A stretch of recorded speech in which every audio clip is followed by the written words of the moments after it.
Olá, pessoal. Então, depois de entender como iniciou a globalização, agora nós vamos entender um pouco sobre os efeitos dessa globalização. Então, a globalização da cultura. Os meios de comunicação, como o cinema e a internet, ajudam a difundir a cultura ocidental, que se impõe em países e sociedades com diferentes costumes, valores e crenças, promovendo muitas vezes uma uniformização cultural em que os valores dominantes se sobrepõem às culturas locais. Ou seja, então a cultura de outros países, ela se sobrepõe sobre a cultura do seu país de origem, como os Estados Unidos, que dominam a produção de cultura de massa no mundo.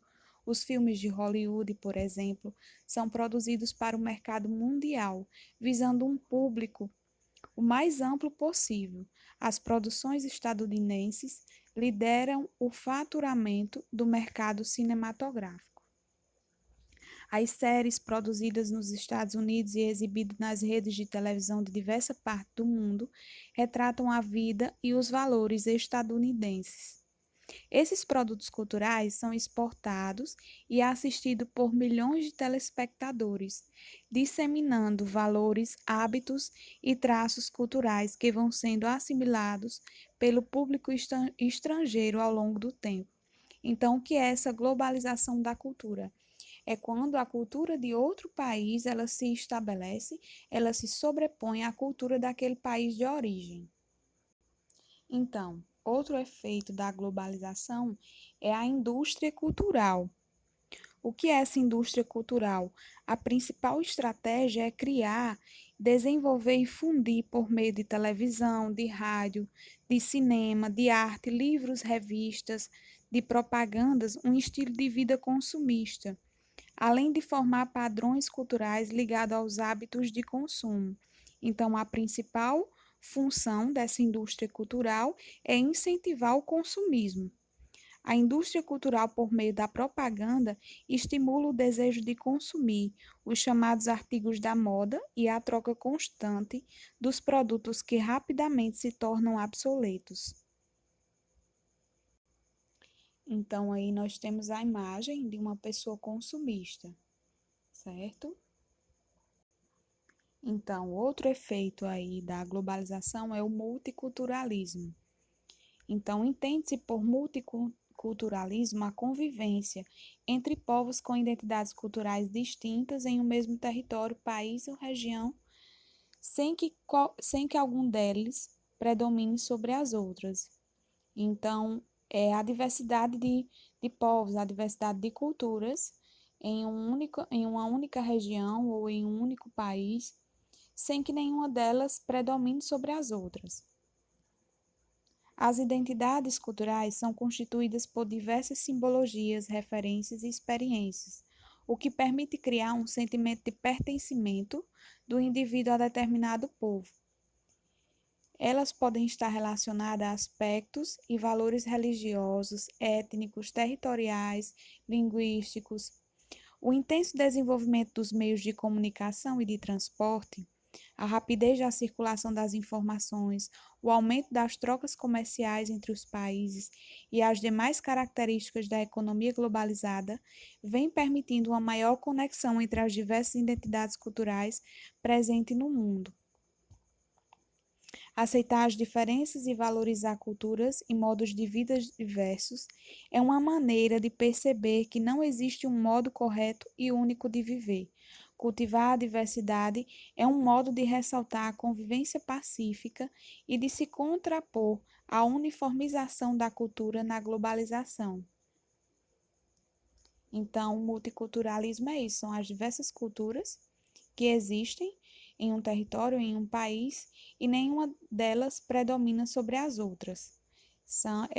Esse multiculturalismo é o respeito, é aceitar essas diferenças e valorizar o modo de vida diverso das pessoas, sem uniformizar, né? Sem querer tornar todos os povos iguais. Então, esse multiculturalismo é a valorização da diversidade de culturas.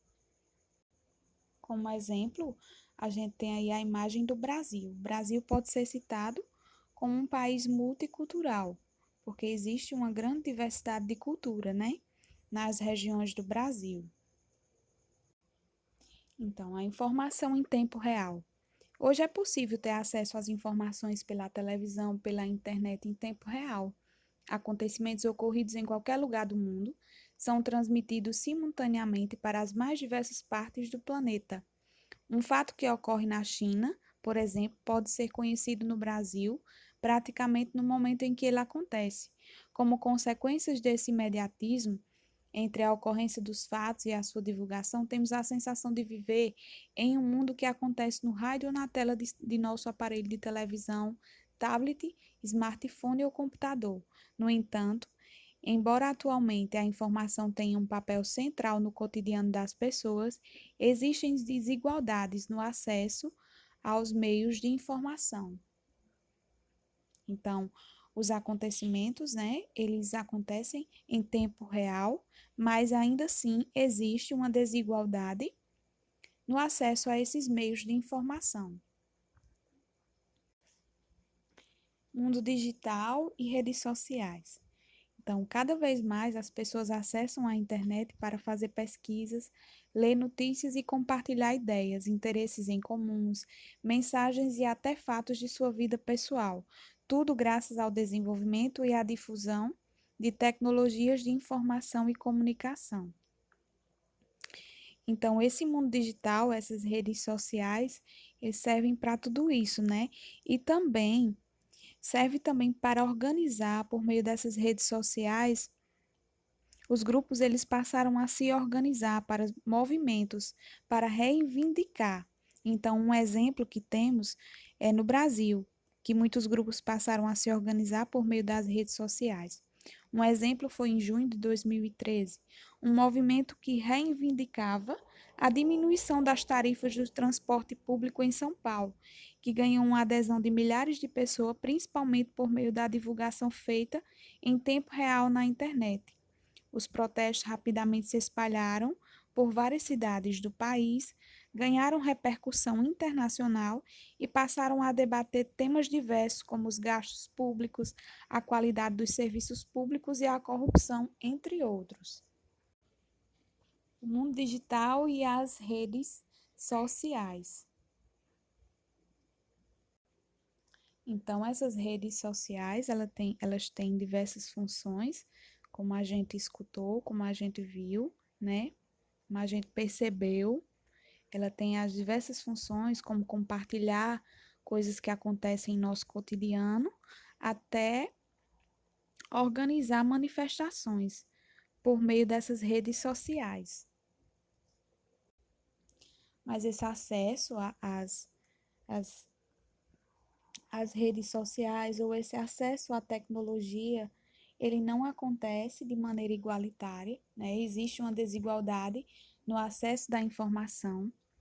Então, a economia globalizada ela requer uma série de condições, como a implantação de rede de infraestrutura e um mercado consumidor com um elevado poder aquisitivo para disseminar o acesso à informação e às novas tecnologias, como internet e smartphones.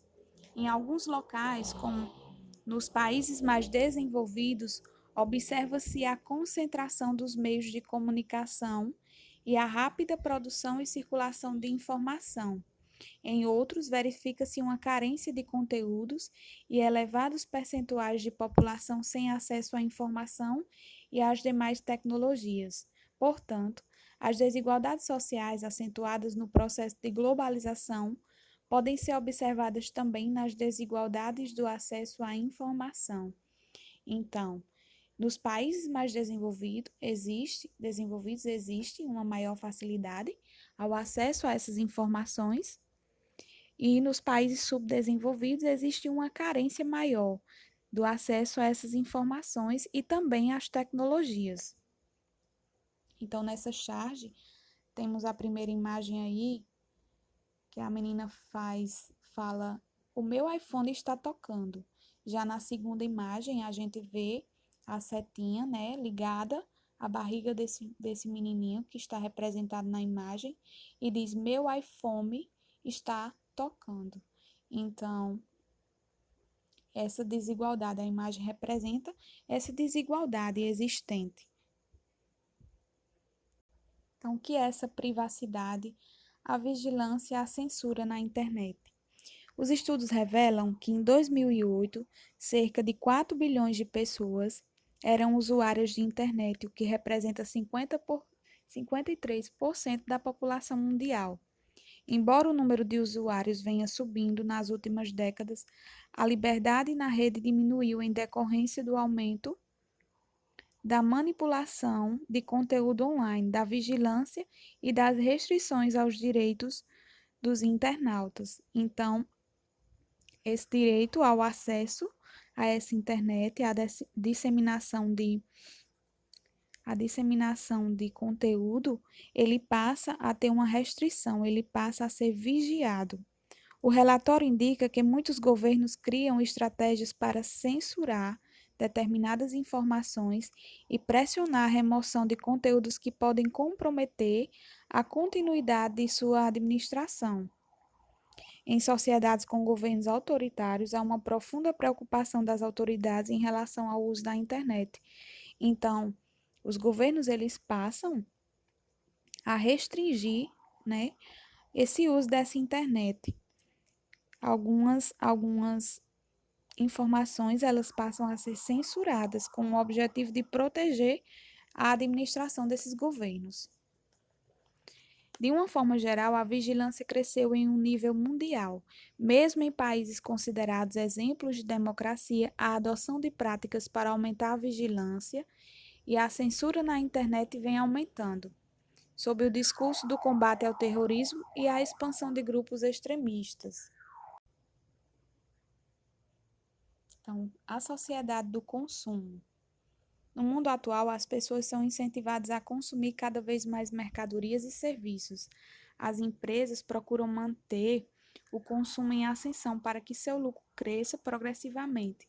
Então, quanto mais consumo, maior vai ser a lucratividade. Então, por meio da publicidade, das propagandas, as empresas criam necessidades e o desejo de obter novos bens de consumo. Então, através dessas propagandas, né, as empresas elas passam a imagem de que as pessoas elas necessitam consumir. A influência publicitária leva muitas pessoas a acreditar que efetivamente necessitam das mercadorias anunciadas nos meios de comunicação, pois alimentam a ilusão de que a posse de determinados produtos vai lhe conferir status, identificando-as como pessoas vistas como bem-sucedidas e vitoriosas. Então, existe uma grande influência dessas propagandas que fazem as pessoas acreditarem que elas necessitam comprar, que elas necessitam consumir e que elas precisam passar a imagem de que estão bem-sucedidas, de status. E surge também a obsolescência programada. O que é essa obsolescência programada? Então, a reposição de produtos, porém, ela não é determinada apenas pelo interesse do consumidor. Visando aumentar seus lucros nas últimas décadas, as indústrias vêm reduzindo o tempo de vida útil das mercadorias. Então, visando aumentar a lucratividade, as empresas, elas produzem mercadorias com um tempo de durabilidade bem menor. Se antes um eletrodoméstico, como uma geladeira ou uma máquina de lavar, era produzido para durar muitos anos, hoje ele se torna ultrapassado em pouco tempo, tornando necessária a sua troca. Depois de certo período, dificilmente encontra-se peças para substituir as danificadas, o que induz à compra de um novo produto. Trata-se da chamada obsolescência programada, que também é válida para celulares e computadores, visto que os novos programas não funcionam ou não podem ser atualizados em aparelhos e equipamentos mais antigos. Então, essa obsolescência programada é isso. É quando não se encontram mais algumas peças de algum eletrodoméstico que ele já está ultrapassado, né? A todo momento está surgindo novos aparelhos e aqueles aparelhos eles vão ficando ultrapassados. Então não se encontram mais peças, né, sendo obrigatório a pessoa consumir, a pessoa trocar aquele eletrodoméstico, trocar seu smartphone. Certo, pessoal? Então, nessa chargezinha, a gente percebe aí, né, o homem com o seu celular ultrapassado e as novas opções aí. Então, nessa segunda charge, a gente pode ver, né, o homem feliz porque comprou um novo celular. Esse iPod novo tem mais de 1000 funções. Aí o dono, né, da empresa diz, principalmente a de pifar logo, para eu lucrar. Então, as mercadorias elas já são produzidas, né, com um tempo de durabilidade bem pequeno. Existe uma desigualdade no acesso também do consumo. Existe a desigualdade no acesso da informação e existe a desigualdade no acesso do consumo. Então, o padrão de consumo no mundo é bastante desigual. Nos países ricos e em virtude do alto poder aquisitivo da população, há uma grande oferta de bens e serviços e crescimento do mercado de luxo e de produtos sofisticados, inacessíveis à maioria da população. Embora em alguns países as classes médias também aumentem, a desigualdade faz com que centenas de milhões de pessoas sejam privadas de bem de consumo básico que lhe garantam a sobrevivência digna. Certo, pessoal?